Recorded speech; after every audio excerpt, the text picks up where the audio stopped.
ರಾಜಧಾನಿಗೆ ತುಂಬ ಹತ್ತಿರವಿರುವ ಬಯಲು ಸೀಮೆಯ ಜಿಲ್ಲೆಗಳು ಅವು. ಸ್ವತಂತ್ರ ಬಂದು 75 ವರ್ಷ ಕಳೆದರೂ ಈ ಜಿಲ್ಲೆಗೆ ಕನಿಷ್ಠ ಶುದ್ಧ ಕುಡಿಯುವ ನೀರಿನ ವ್ಯವಸ್ಥೆ ಮಾತ್ರ ಇಲ್ಲ. ಅಂತರ್ಜಲದ ನೀರು ಕುಡಿದರೆ ಮಾರಕ ರೋಗಗಳ ಭಯ ಮನೆ ಮಾಡಿದೆ. ಹಾಗಾದರೆ ಇಲ್ಲಿನ ನೀರು ಕುಡಿದರೆ ರೋಗ ಬರುತ್ತಾ? ಸರ್ಕಾರ ಮಾಡಿದ ಎಡವಟ್ಟು ಏನು ಅಂತೀರಾ? ಈ ಸ್ಟೋರಿ ನೋಡಿ. ನೀರಿಲ್ಲ, ನೀರಿಲ್ಲ, ಕುಡಿಯಲು ನೀರಿಲ್ಲ. ನೀರು ಕುಡಿದರೆ ಮಾರಕ ಕಾಯಿಲೆ ಫಿಕ್ಸ್. ಬೆಂಗಳೂರಿಗೆ ಕೂಗಳತೆ ದೂರದಲ್ಲಿರುವಂತಹ ಬಯಲು ಸೀಮೆ ಜಿಲ್ಲೆಗಳಿಗೆ ಯಾವುದೇ ಸರ್ಕಾರಗಳು ಕನಿಷ್ಠ ಶುದ್ಧ ಕುಡಿಯುವ ನೀರಿನ ಯೋಜನೆಯನ್ನು ಕೂಡ ನೀಡಿರಲಿಲ್ಲ. ಆದರೆ 2013ರಲ್ಲಿ ಹೋರಾಟಕ್ಕೆ ಮಣಿದ ಸಿದ್ದರಾಮಯ್ಯ ಸರ್ಕಾರ ಕೆಸಿ ವ್ಯಾಲಿ ನೀರನ್ನು ನೀಡಿತು. ಆದರೆ ಇದೇ ನೀರಿನಿಂದ ಜನ ರೋಗಕ್ಕೆ ತುತ್ತಾಗ್ತಾ ಇದ್ದಾರೆ. ಹೀಗಾಗಿ ಕೋಲಾರ ಹಾಗೂ ಚಿಕ್ಕಬಳ್ಳಾಪುರ, ಬೆಂಗಳೂರು ಗ್ರಾಮಾಂತರ ಸೇರಿದಂತೆ ಹಲವು ಜಿಲ್ಲೆಯ ಜನರು ಕಂಗಾಲಾಗಿ ಹೋಗಿದ್ದಾರೆ.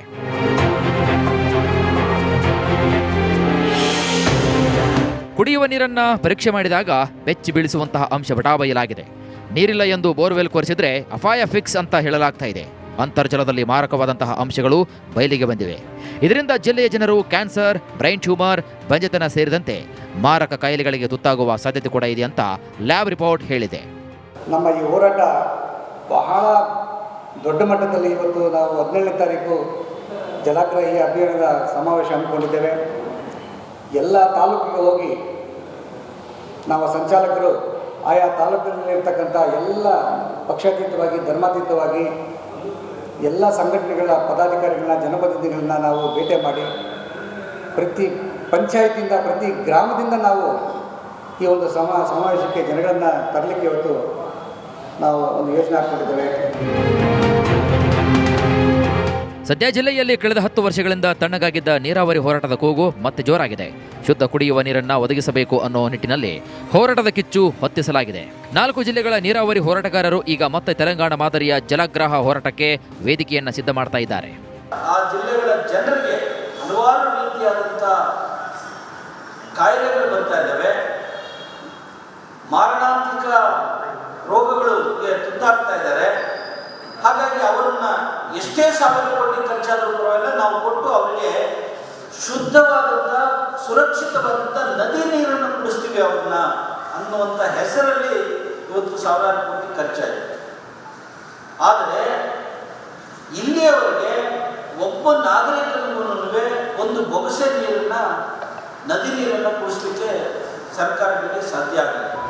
ಒಟ್ಟಾರೆಯಾಗಿ ಬಯಲು ಸೀಮೆ ಜಿಲ್ಲೆಗಳಲ್ಲಿ ಮತ್ತೆ ನೀರಿಗಾಗಿ ಹೋರಾಟದ ಕಿಚ್ಚು ದಗದಗಿಸುವ ಹಾಗೆ ಕಾಣ್ತಾ ಇದೆ. ಪ್ರತಿಭಟನೆಯ ಜ್ವಾಲೆ ತಾರಕಕ್ಕೇರುವ ಮುನ್ನ ಸರ್ಕಾರ ಸೂಕ್ತ ರೀತಿಯಲ್ಲಿ ನೀರಾವರಿ ಯೋಜನೆಯನ್ನು ರೂಪಿಸುತ್ತಾ ಕಾದು ನೋಡಬೇಕಾಗಿದೆ. ಸುರೇಶ್, ರಿಪಬ್ಲಿಕ್ ಕನ್ನಡ, ಕೋಲಾರ. ರಾಜಧಾನಿಗೆ ತುಂಬ ಹತ್ತಿರವಿರುವ ಬಯಲು ಸೀಮೆಯ ಜಿಲ್ಲೆಗಳು ಅವು. ಸ್ವತಂತ್ರ ಬಂದು 75 ವರ್ಷ ಕಳೆದರೂ ಈ ಜಿಲ್ಲೆಗೆ ಕನಿಷ್ಠ ಶುದ್ಧ ಕುಡಿಯುವ ನೀರಿನ ವ್ಯವಸ್ಥೆ ಮಾತ್ರ ಇಲ್ಲ. ಅಂತರ್ಜಲದ ನೀರು ಕುಡಿದರೆ ಮಾರಕ ರೋಗಗಳ ಭಯ ಮನೆ ಮಾಡಿದೆ. ಹಾಗಾದರೆ ಇಲ್ಲಿನ ನೀರು ಕುಡಿದರೆ ರೋಗ ಬರುತ್ತಾ? ಸರ್ಕಾರ ಮಾಡಿದ ಎಡವಟ್ಟು ಏನು ಅಂತೀರಾ? ಈ ಸ್ಟೋರಿ ನೋಡಿ. ನೀರಿಲ್ಲ, ನೀರಿಲ್ಲ, ಕುಡಿಯಲು ನೀರಿಲ್ಲ. ನೀರು ಕುಡಿದರೆ ಮಾರಕ ಕಾಯಿಲೆ ಫಿಕ್ಸ್. ಬೆಂಗಳೂರಿಗೆ ಕೂಗಳತೆ ದೂರದಲ್ಲಿರುವಂತಹ ಬಯಲು ಸೀಮೆ ಜಿಲ್ಲೆಗಳಿಗೆ ಯಾವುದೇ ಸರ್ಕಾರಗಳು ಕನಿಷ್ಠ ಶುದ್ಧ ಕುಡಿಯುವ ನೀರಿನ ಯೋಜನೆಯನ್ನು ಕೂಡ ನೀಡಿರಲಿಲ್ಲ. ಆದರೆ 2013ರಲ್ಲಿ ಹೋರಾಟಕ್ಕೆ ಮಣಿದ ಸಿದ್ದರಾಮಯ್ಯ ಸರ್ಕಾರ ಕೆಸಿ ವ್ಯಾಲಿ ನೀರನ್ನು ನೀಡಿತು. ಆದರೆ ಇದೇ ನೀರಿನಿಂದ ಜನ ರೋಗಕ್ಕೆ ತುತ್ತಾಗ್ತಾ ಇದ್ದಾರೆ. ಹೀಗಾಗಿ ಕೋಲಾರ ಹಾಗೂ ಚಿಕ್ಕಬಳ್ಳಾಪುರ, ಬೆಂಗಳೂರು ಗ್ರಾಮಾಂತರ ಸೇರಿದಂತೆ ಹಲವು ಜಿಲ್ಲೆಯ ಜನರು ಕಂಗಾಲಾಗಿ ಹೋಗಿದ್ದಾರೆ.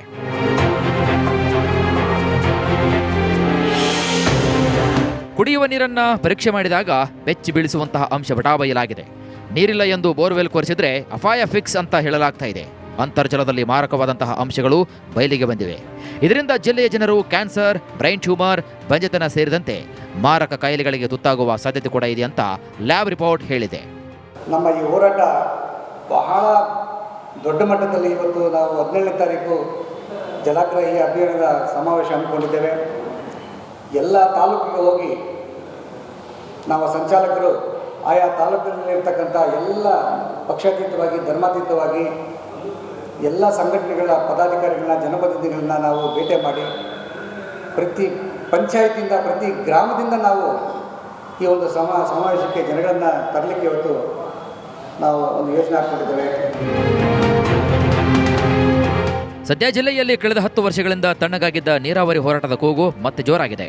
ಶುದ್ಧ ಕುಡಿಯುವ ನೀರನ್ನ ಒದಗಿಸಬೇಕು ಅನ್ನೋ ನಿಟ್ಟಿನಲ್ಲಿ ಹೋರಾಟದ ಕಿಚ್ಚು ಹೊತ್ತಿಸಲಾಗಿದೆ. 4 ಜಿಲ್ಲೆಗಳ ನೀರಾವರಿ ಹೋರಾಟಗಾರರು ಈಗ ಮತ್ತೆ ತೆಲಂಗಾಣ ಮಾದರಿಯ ಜಲಾಗ್ರಹ ಹೋರಾಟಕ್ಕೆ ವೇದಿಕೆಯನ್ನ ಸಿದ್ಧ ಮಾಡ್ತಾ ಇದ್ದಾರೆ.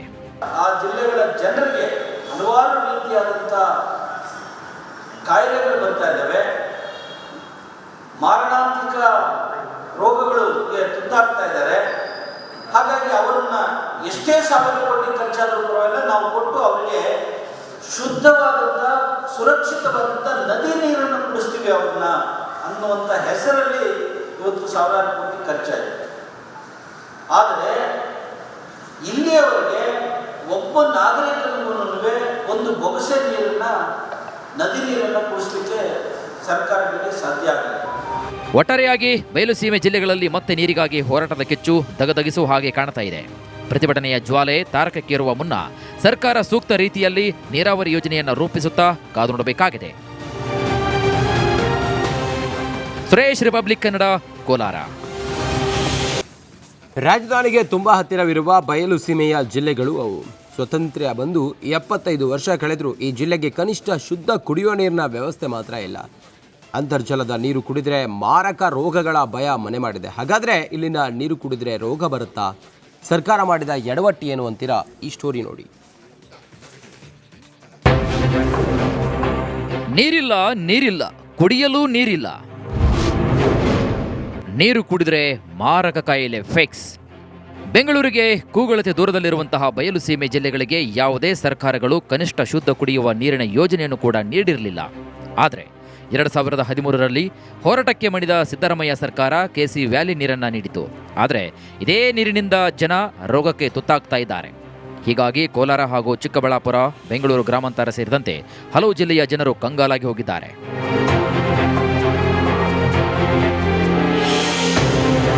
ಕುಡಿಯುವ ನೀರನ್ನ ಪರೀಕ್ಷೆ ಮಾಡಿದಾಗ ಬೆಚ್ಚಿ ಬೀಳಿಸುವಂತಹ ಅಂಶ ಬಟಾಬಯಲಾಗಿದೆ. ನೀರಿಲ್ಲ ಎಂದು ಬೋರ್ವೆಲ್ ಕೊರೆಸಿದ್ರೆ ಅಪಾಯ ಫಿಕ್ಸ್ ಅಂತ ಹೇಳಲಾಗ್ತಾ ಇದೆ. ಅಂತರ್ಜಲದಲ್ಲಿ ಮಾರಕವಾದಂತಹ ಅಂಶಗಳು ಬಯಲಿಗೆ ಬಂದಿವೆ. ಇದರಿಂದ ಜಿಲ್ಲೆಯ ಜನರು ಕ್ಯಾನ್ಸರ್, ಬ್ರೈನ್ ಟ್ಯೂಮರ್, ಬಂಜೆತನ ಸೇರಿದಂತೆ ಮಾರಕ ಕಾಯಿಲೆಗಳಿಗೆ ತುತ್ತಾಗುವ ಸಾಧ್ಯತೆ ಕೂಡ ಇದೆ ಅಂತ ಲ್ಯಾಬ್ ರಿಪೋರ್ಟ್ ಹೇಳಿದೆ. ನಮ್ಮ ಈ ಹೋರಾಟ ಬಹಳ ದೊಡ್ಡ ಮಟ್ಟದಲ್ಲಿ ಇವತ್ತು ನಾವು 17ನೇ ತಾರೀಕು ಜಲಾಗ್ರಹಿ ಅಭಿಯಾನದ ಸಮಾವೇಶ ಹಮ್ಮಿಕೊಂಡಿದ್ದೇವೆ. ಎಲ್ಲ ತಾಲೂಕಿಗೆ ಹೋಗಿ ನಾವು ಸಂಚಾಲಕರು ಆಯಾ ತಾಲೂಕಿನಲ್ಲಿರ್ತಕ್ಕಂಥ ಎಲ್ಲ ಪಕ್ಷಾತೀತವಾಗಿ, ಧರ್ಮಾತೀತವಾಗಿ ಎಲ್ಲ ಸಂಘಟನೆಗಳ ಪದಾಧಿಕಾರಿಗಳನ್ನ, ಜನಪ್ರತಿನಿಧಿಗಳನ್ನ ನಾವು ಭೇಟಿ ಮಾಡಿ ಪ್ರತಿ ಪಂಚಾಯತಿಯಿಂದ, ಪ್ರತಿ ಗ್ರಾಮದಿಂದ ನಾವು ಈ ಒಂದು ಸಮಾವೇಶಕ್ಕೆ ಜನಗಳನ್ನು ತರಲಿಕ್ಕೆ ಇವತ್ತು ನಾವು ಒಂದು ಯೋಜನೆ ಹಾಕ್ಕೊಂಡಿದ್ದೇವೆ. ಸದ್ಯ ಜಿಲ್ಲೆಯಲ್ಲಿ ಕಳೆದ 10 ವರ್ಷಗಳಿಂದ ತಣ್ಣಗಾಗಿದ್ದ ನೀರಾವರಿ ಹೋರಾಟದ ಕೂಗು ಮತ್ತೆ ಜೋರಾಗಿದೆ. ಶುದ್ಧ ಕುಡಿಯುವ ನೀರನ್ನ ಒದಗಿಸಬೇಕು ಅನ್ನೋ ನಿಟ್ಟಿನಲ್ಲಿ ಹೋರಾಟದ ಕಿಚ್ಚು ಹೊತ್ತಿಸಲಾಗಿದೆ. 4 ಜಿಲ್ಲೆಗಳ ನೀರಾವರಿ ಹೋರಾಟಗಾರರು ಈಗ ಮತ್ತೆ ತೆಲಂಗಾಣ ಮಾದರಿಯ ಜಲಾಗ್ರಹ ಹೋರಾಟಕ್ಕೆ ವೇದಿಕೆಯನ್ನ ಸಿದ್ಧ ಮಾಡ್ತಾ ಇದ್ದಾರೆ. ಆ ಜಿಲ್ಲೆಗಳ ಜನರಿಗೆ ಹಲವಾರು ರೀತಿಯಾದಂಥ ಕಾಯಿಲೆಗಳು ಬರ್ತಾ ಇದ್ದಾವೆ, ಮಾರಣಾಂತಿಕ ರೋಗಗಳಿಗೆ ತುತ್ತಾಗ್ತಾ ಇದ್ದಾರೆ. ಹಾಗಾಗಿ ಅವರನ್ನ ಎಷ್ಟೇ ಸಾವಿರ ಕೋಟಿ ಖರ್ಚಾದರೂ ಪರವಾಗಿಲ್ಲ, ನಾವು ಕೊಟ್ಟು ಅವರಿಗೆ ಶುದ್ಧವಾದಂಥ ಸುರಕ್ಷಿತವಾದಂಥ ನದಿ ನೀರನ್ನು ಕುಡಿಸ್ತೀವಿ ಅವ್ರನ್ನ ಅನ್ನುವಂಥ ಹೆಸರಲ್ಲಿ ಇವತ್ತು ಸಾವಿರಾರು ಕೋಟಿ ಖರ್ಚಾಗಿದೆ. ಆದರೆ ಇಲ್ಲಿಯವರೆಗೆ ಒಬ್ಬ ನಾಗರಿಕನಿಗೂ ಒಂದು ಬೊಗಸೆ ನೀರನ್ನ, ನದಿ ನೀರನ್ನು ಕುಡಿಸ್ಲಿಕ್ಕೆ ಸರ್ಕಾರಗಳಿಗೆ ಸಾಧ್ಯ ಆಗಲಿಲ್ಲ. ಒಟ್ಟಾರೆಯಾಗಿ ಬಯಲುಸೀಮೆ ಜಿಲ್ಲೆಗಳಲ್ಲಿ ಮತ್ತೆ ನೀರಿಗಾಗಿ ಹೋರಾಟದ ಕಿಚ್ಚು ದಗದಗಿಸುವ ಹಾಗೆ ಕಾಣ್ತಾ ಇದೆ. ಪ್ರತಿಭಟನೆಯ ಜ್ವಾಲೆ ತಾರಕಕ್ಕೇರುವ ಮುನ್ನ ಸರ್ಕಾರ ಸೂಕ್ತ ರೀತಿಯಲ್ಲಿ ನೀರಾವರಿ ಯೋಜನೆಯನ್ನು ರೂಪಿಸುತ್ತಾ ಕಾದು ನೋಡಬೇಕಾಗಿದೆ. ಸುರೇಶ್, ರಿಪಬ್ಲಿಕ್ ಕನ್ನಡ, ಕೋಲಾರ.